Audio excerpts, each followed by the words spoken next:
Olá pessoal, tudo bem convosco? Tá a começar mais um Sumba aqui no canal, onde eu conto casos de investigação criminal da vida real.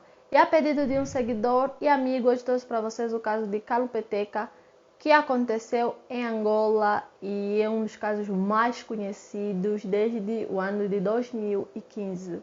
Fiquei muito tempo fora do YouTube, mas estou de volta com cenário novo, fiz especialmente para vocês. Me digam o que vocês acharam de tudo isso. E dessa vez vou tentar me manter mais constante possível nos casos, que eu sei que vocês têm gostado. E muito obrigada por todo o apoio, por toda a mensagem de apoio, todo o incentivo que vocês têm me passado nas outras redes sociais. E enfim, é isso pessoal. Bora começar o caso de hoje.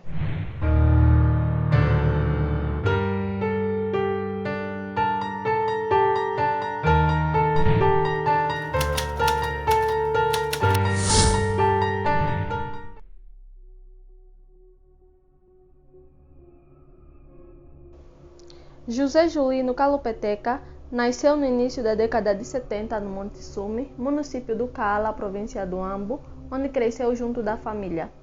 Toda a família de Calupeteca pertencia à Igreja Adventista do Sétimo Dia e eles eram bem devotos às causas da igreja. Então Calupeteca cresceu num seio cristão totalmente devoto às causas da igreja, que era a Igreja Adventista do Sétimo Dia.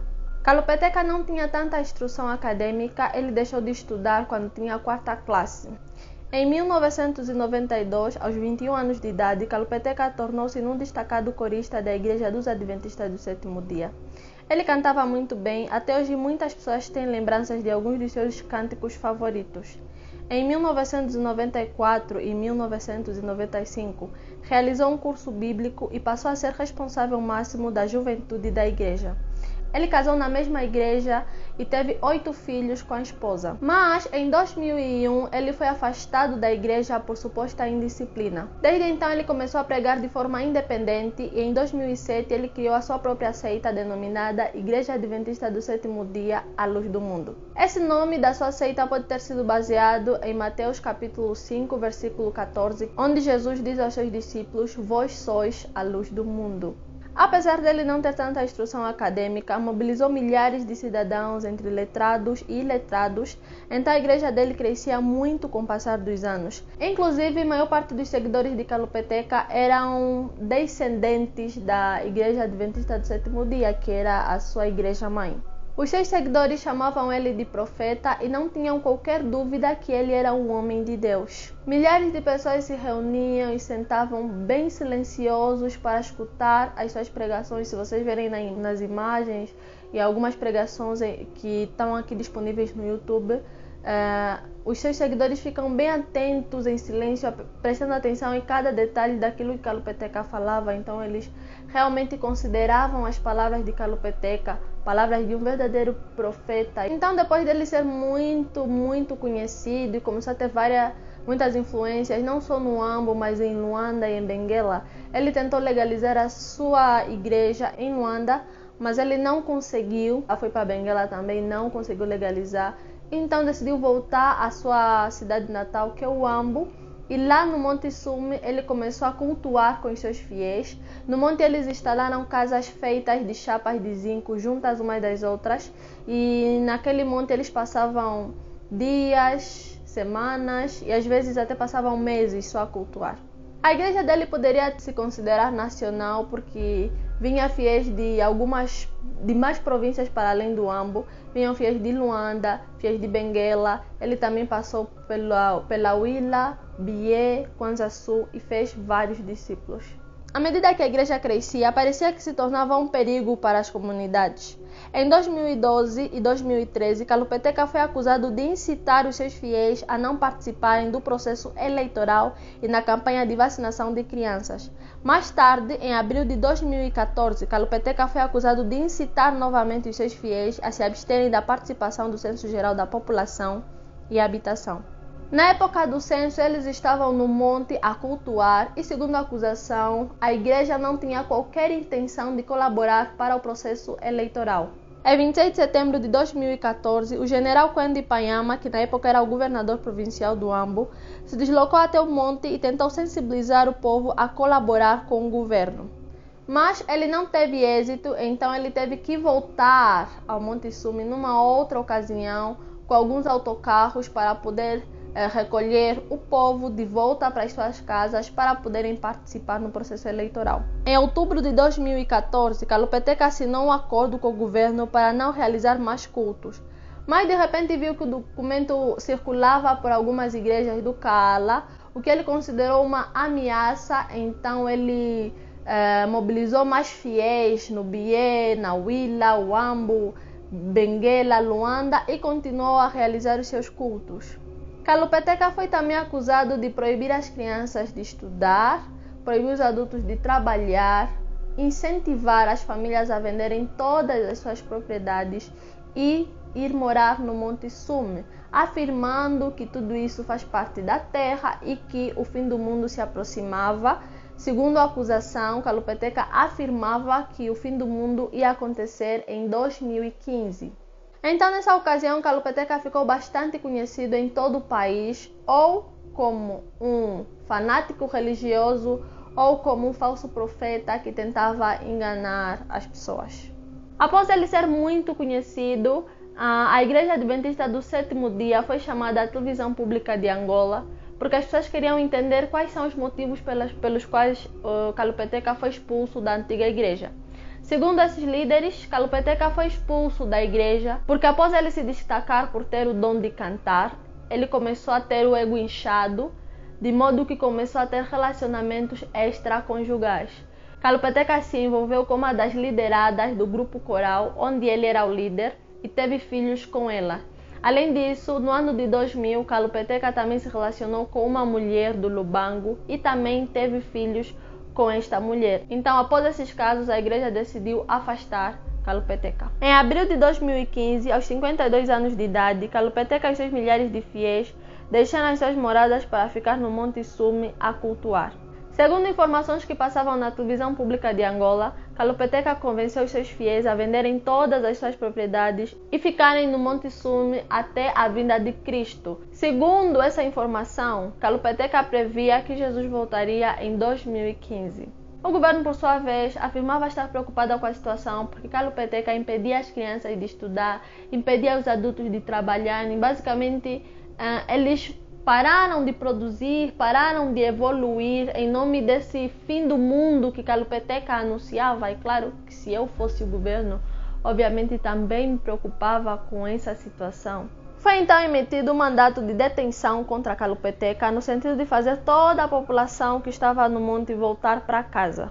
Mas tudo acabou no caos. Segundo a versão da polícia, eles chegaram no local com um número pequeno de agentes para fazer a detenção do líder da seita e o povo atacou a polícia com pedras, paus e também com armas de fogo. Ainda segundo a polícia, as senhoras cantavam hinos de louvor enquanto os seus irmãos espancavam a polícia a pedradas até a morte.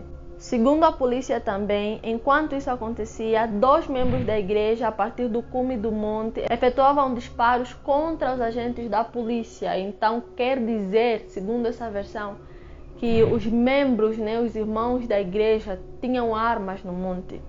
Consequentemente, a polícia chamou reforços e contra-atacou. O confronto entre a polícia e os membros da igreja à luz do mundo causou a morte de 9 policiais e 13 fiéis. Foram mortos o comandante da polícia da Kaala, o chefe de operação da Polícia de Intervenção Rápida no Planalto Central, o delegado de Serviço de Inteligência e Segurança Interna da Kaala, um instrutor da Polícia de Intervenção Rápida no Ambo, um primeiro subinspetor e 4 agentes. Kalupeteka e mais 10 fiéis, com idades compreendidas entre 18 a 54 anos de idade, foram presos e apontados como responsáveis do massacre. Muitos outros fiéis se encontravam foragidos e andavam escondidos aos arredores do monte.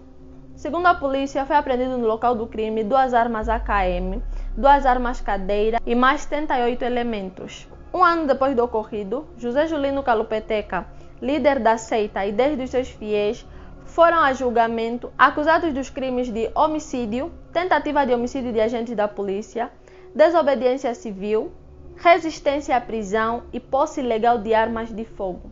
Durante o julgamento, um dos réus, que era vice-líder da seita religiosa Luz do Mundo, Justino Chipango, pediu desculpas a todos os angolanos com as seguintes palavras: peço desculpas aos angolanos, sobretudo às famílias de forma particular, e ao tribunal por fazer parte daquela brincadeira fundada e liderada por Calupeteca, mas não tive qualquer participação na morte dos agentes da polícia.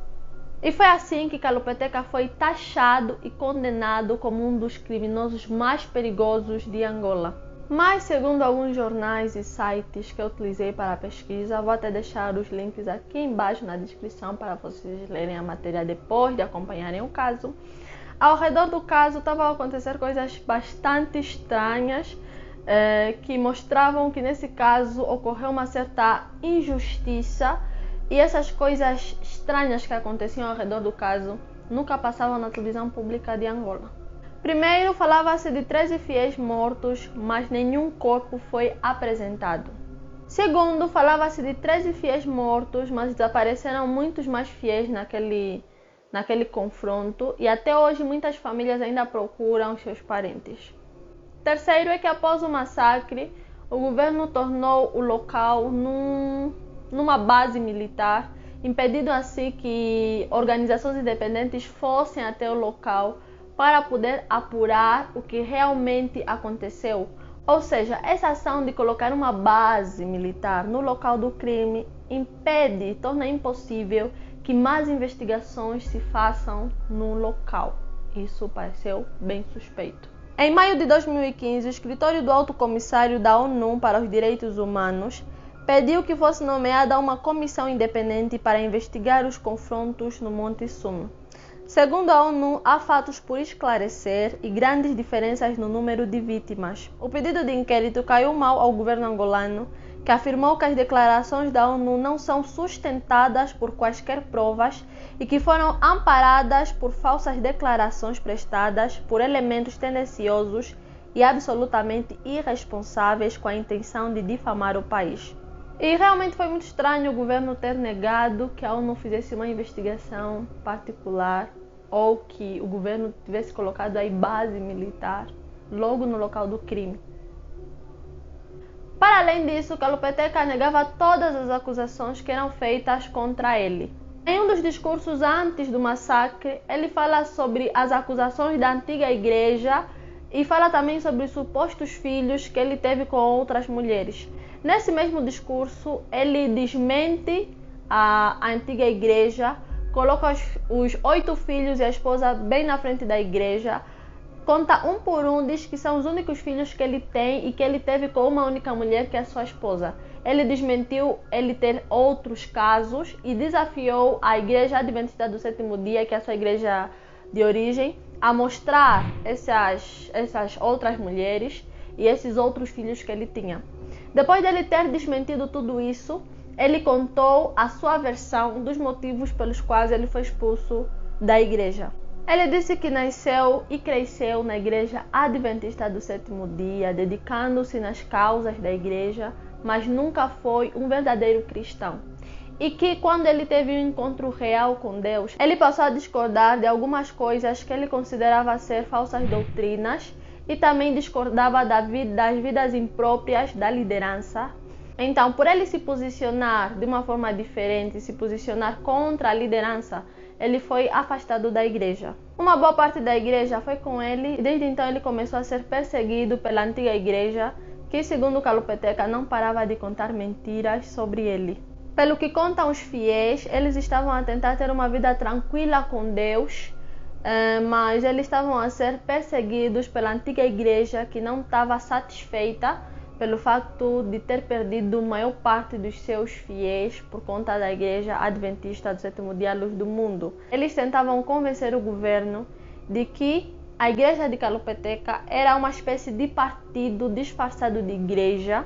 Assim o governo ia ver a igreja de Calupeteca como um perigo e ia ajudar a Igreja Adventista do Sétimo Dia a destruir a igreja de Calupeteca. Tem ainda uma outra entrevista que um membro da Igreja Adventista, que é a Igreja Mãe, afirmava o seguinte: os policiais já nos prometeram que a Igreja Luz do Mundo seria destruída antes que o ano termine e que os nossos membros vão voltar para as nossas igrejas.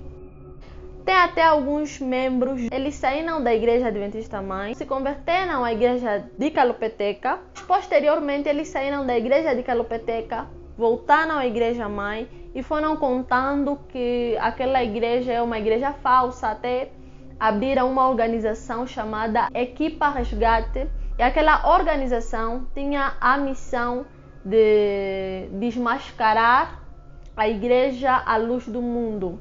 Mas a igreja de Calopeteca diz que eles estavam na igreja de Calopeteca como espias e a intenção deles era mesmo só ficar aí algum tempo e depois sair para poder montar essa organização e ter maior credibilidade. Em 2013, Calopeteca foi preso 5 vezes em prisões de final de semana e supostamente por ordem de um dirigente da Igreja Adventista do Sétimo Dia chamado Domingos Bimba. Ele era policial pertencente ao SIC e supostamente esse agente abusava do poder que tinha para obrigar Calopeteca a voltar à Igreja do Sétimo Dia e levar de volta os membros da igreja. Uma senhora chamada Rebeca acabou se convertendo à Igreja de Calopeteca com os seus filhos. Por algum motivo, ela resolveu voltar à Igreja Mãe, mas os seus filhos não queriam voltar com ela e ela não tinha como obrigá-los a voltar porque eles já eram maiores de idade. Então, ela decide chamar a polícia e a polícia vai até o encontro da igreja, né, com as afirmações da mãe de que estavam a privar os seus filhos e essas coisas. E lá acontece um confronto entre a igreja de Calopeteca e os policiais. Nesse confronto, um dos agentes foi espancado e a igreja afirma que foi em legítima defesa porque eles estavam a usar mais força do que necessária. Muitos fiéis deram testemunho de como eles eram perseguidos nas aldeias por sobas e administradores municipais. Eles contaram que eram proibidos de se reunir 2 ou 3 pessoas, eram proibidos de orar, eles recebiam castigos e as suas casas eram destruídas. Então, por conta de tudo isso, esses fiéis decidiram sair dos seus municípios, das suas aldeias e ir ao Monte Sume morar. Passou a ser um refúgio para essas pessoas que já não tinham mais lares, porque esses lares eram destruídos por sobas, enfim. Então os membros da igreja passaram a cultivar ali, fizeram algumas lavras, abriram represas, juntaram dinheiro, compraram máquinas para poder organizar melhor o espaço. Vocês podem ver nas imagens, eles pareciam realmente felizes, não lhes faltava alimentação nem nada disso. Eles pareciam bastante tranquilos na vida que eles viviam lá no Monte Sume. Calopeteca negou também proibir as crianças de irem à escola ou de mandar qualquer membro vender as suas propriedades para morar no Monte Sume. Ele explicou exatamente isso que acabei de vos explicar, que o Monte Sume servia simplesmente para cultuar e que as pessoas que estavam lá albergadas por tanto tempo era porque as casas deles nas aldeias foram destruídas. Então ninguém vendeu nada para viver no monte. Em entrevista elas diziam que nas aldeias nem tinha escola, as crianças nem tinham segurança suficiente nas escolas, as escolas eram embaixo da árvore, essas coisas, nem sempre os professores vinham e as crianças deles basicamente não estudavam também, porque nas aldeias não haviam condições para estudar. Quanto ao censo, ele também negou, né, ter proibido alguém de participar do censo. Ele disse que simplesmente tinha algumas dúvidas sobre como ia funcionar e que essas dúvidas já tinham sido esclarecidas. Tudo isso que eu acabei de vos contar aconteceu antes do massacre. Muitos seguidores de Calopeteca desapareceram, uns eram fugitivos. Então jornalistas individuais procuraram contato com esses foragidos, né, para tentar entender a versão dele. Porque até o momento nós só tínhamos a versão da polícia e na televisão pública de Angola só passava a versão da polícia. Então vou apresentar aqui alguns depoimentos que esses jornalistas conseguiram com esses fiéis foragidos. O primeiro depoimento é de Julino Tito Camori, sobrinho de José Julino Calopeteca. Ele falou à avó sobre o seu tio, negou as acusações contra Calopeteca e afirmou que Calopeteca está a ser tratado como os judeus trataram Jesus. O segundo depoimento é de Albino Cassoma, de 14 anos de idade. Ele fez parte do grupo da seita Luz do Mundo do município do Cacoaco, e ele também estava no monte no dia do massacre com seus 4 irmãos mais velhos. Segundo o adolescente, quando o Kalupeteca percebeu a presença dos agentes da polícia no monte, ele orientou seus fiéis que reagissem caso a polícia não desse qualquer oportunidade de conversa. Os agentes da polícia chegaram no local quando eram 12 horas e, sem qualquer explicação, eles estavam a realizar a detenção de Kalupeteca. Os fiéis de Kalupeteca, por sua vez, resolveram atacar a polícia com pedras e paus, e aquele ataque resultou na morte de 3 agentes da polícia. Em seguida, a polícia foi atirando a queima-roupa contra os fiéis e os fiéis se defendiam com paus e pedras. Naquele momento, um dos irmãos do Albino foi atingido com um tiro e morreu no local. Outro irmão foi atingido num dos membros, mas conseguiu resistir ao ferimento e fugiu. Questionado sobre o número de mortos, ele disse que não lembrava bem porque era muita gente caída no chão e que não dava para contar. Ele também disse não saber onde estava o corpo do irmão, mas que ouviu dizer que os corpos estavam a ser enterrados em uma vala comum que estava a ser escavada por máquinas retroescavadoras. Ele também disse que entre os mortos estavam crianças e adolescentes que durante aquele conflito tentaram fugir, mas não conseguiram. No seu caso, ele conseguiu escapar com mais 2 pessoas por volta das 17 horas e eles se esconderam numa caverna e lá eles ficaram por cerca de 1 semana a se alimentar de milho e tubérculo. Mas, como o sofrimento era extremo, eles decidiram arriscar e sair das cavernas sem se importar se morreriam ou não.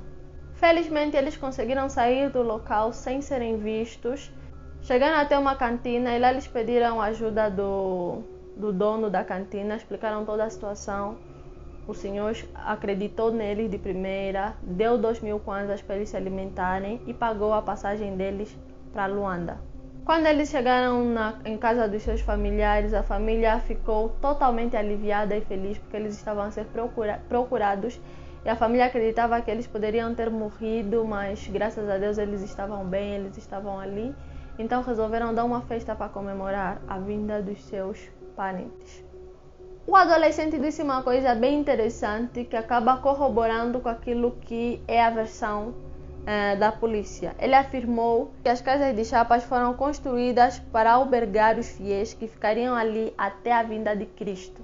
Ele também disse que durante o tempo que ficaram no monte, eles não passaram qualquer necessidade. O Kalupeteca era proprietário de cabeças de gado, então eles comiam muito bem. Quanto às armas de fogo, Albino diz que no monte eles não tinham armas, porque eles eram proibidos de ter armas. Eles diziam que os fiéis só podiam se defender com pedras e paus e que eles não podiam tocar em armas, e que as armas que os fiéis posteriormente utilizaram para atacar a polícia pertencia ao primeiro grupo de policiais que foram mortos pelos fiéis. Então, naquele confronto, os primeiros 3 policiais, os primeiros 3 agentes que foram mortos, os fiéis pegaram as armas desses agentes e foi com essas armas que eles atacaram o segundo grupo de policiais. O advogado de defesa David Mendes também comentou sobre as armas de fogo. No tribunal foram apresentadas 4 armas como prova, porém 2 delas vieram do município do Bailumbo e outras 2 Kalupeteca já tinha entregue à polícia antes do conflito, porque ele acreditava que o povo de Deus não precisava de armas para se defender. Então era improvável que naquele dia eles tivessem armas no monte. Um outro membro da seita também deu seu depoimento. O nome dele era Raul Xavier. Ele e a família também estavam no monte naquele dia do massacre. E a esposa estava dentro de uma das casas, enquanto seu marido estava aí numa roda de conversa, a conviver normalmente. Perto das 15 horas do dia 16, os que estavam ali sentados deram conta que o sítio já estava cercado pela intervenção rápida e tinham os canos apontados para os bate-chapas.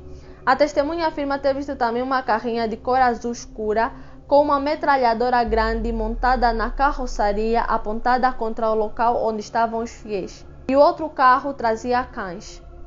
E essa testemunha diz que não viu, mas ouviu um tiro. A informação que rapidamente circulava é que a polícia tentou matar Kalupeteca, mas graças a Deus o tiro não tinha atingido o Calopeteca.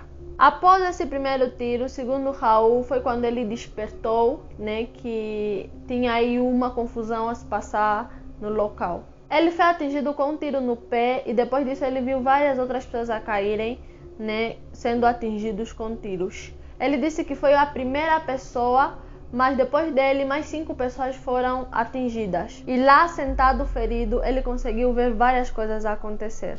Quando os fiéis viram que a polícia estava a matar, um grupo de fiéis se apossou de paus e outros objetos que conseguiram encontrar ali à mão e foram contra os agentes da polícia cantando hinos de fé. Raul afirma ter testemunhado um espancamento brutal contra um dos policiais e enquanto ele era espancado, ele gritava, implorando, né, dizendo: por favor, não me matem, nós só fomos mandados, não me matem. Mas mesmo assim, os fiéis espancaram ele até que ele morreu.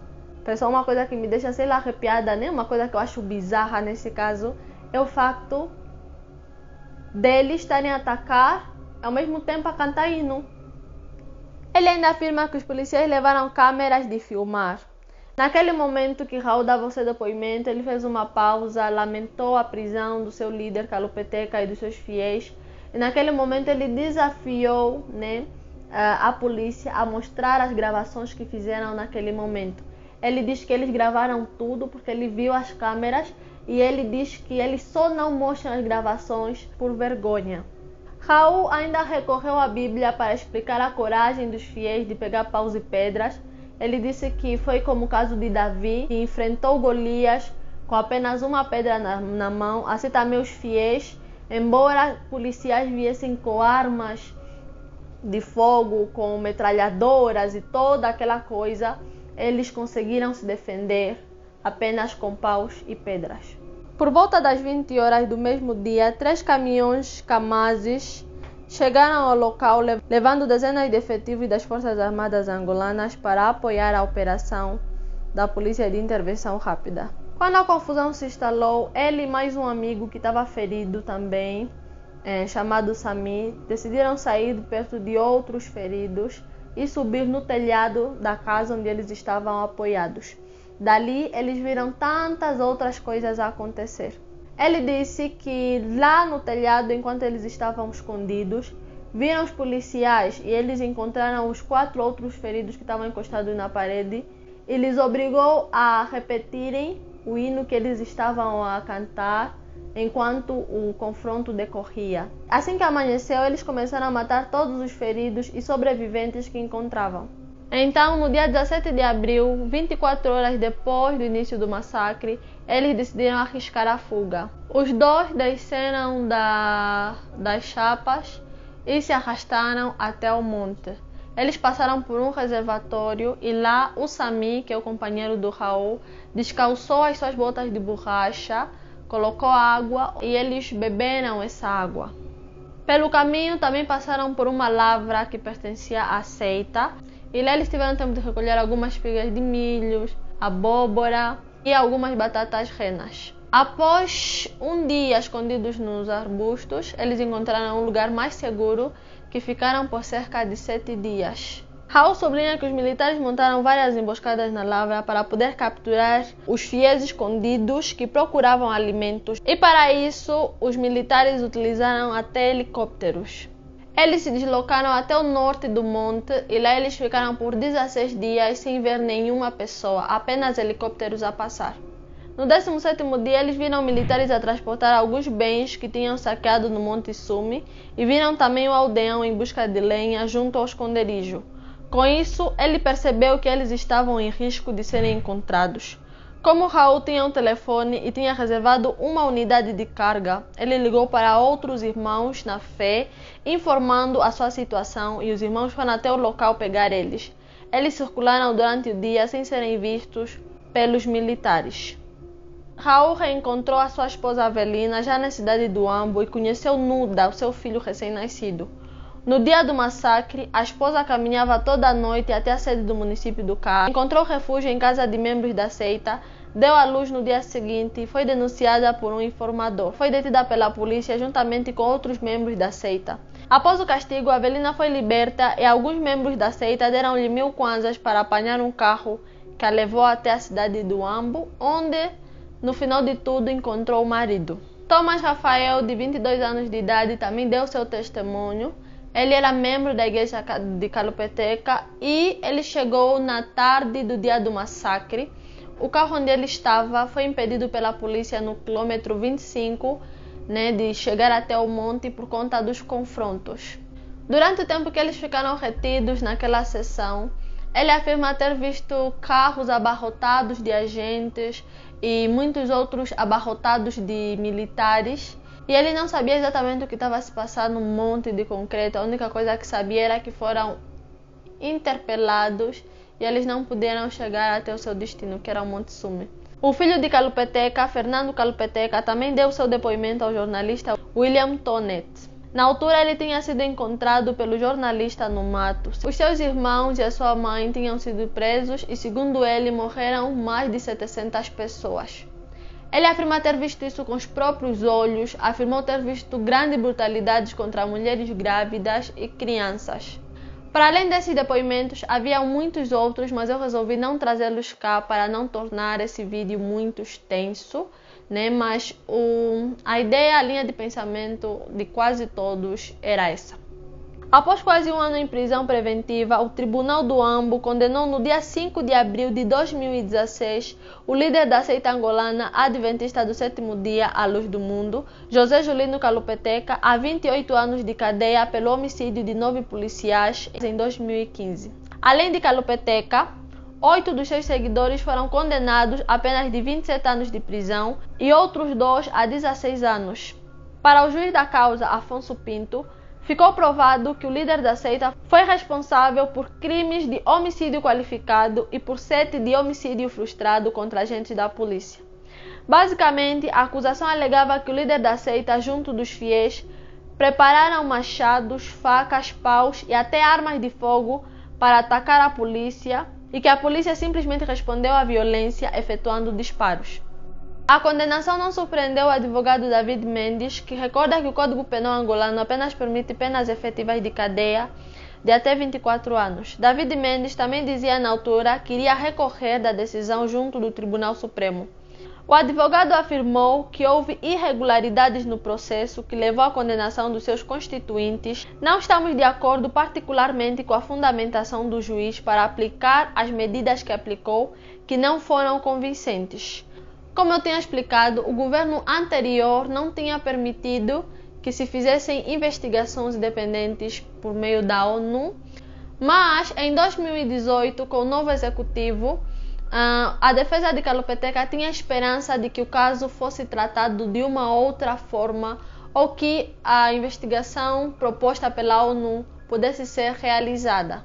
Inclusive, o advogado de defesa teria interposto recursos em 2016, como ele havia dito, e em resposta, no dia 25 de maio de 2021, o Tribunal Supremo reduziu de 28 anos para 23 anos a pena imposta para o líder da seita religiosa à Luz do Mundo, José Julino Calopeteca. Após o caso, a igreja foi extinta pelo Estado angolano. Algumas imagens de Calopeteca vazaram na internet, onde Calopeteca aparece claramente ferido e muita gente afirmava que ele teria sido espancado e torturado na prisão, incluindo muita gente que tentava ver Calopeteca, mas não tinha acesso a ele. Mas o próprio Calopeteca, em uma entrevista dada na televisão pública de Angola, afirmou que não era verdade, que ele tem sido maltratado e que ele está sendo muito bem tratado na prisão. E é isso, pessoal, espero que vocês tenham gostado do caso. Se você gostou, não esquece de curtir e subscrever no canal se ainda não é inscrito. Comenta aqui embaixo o que você achou do caso e não esquece de deixar aqui um caso que você gostaria de ver aqui no canal.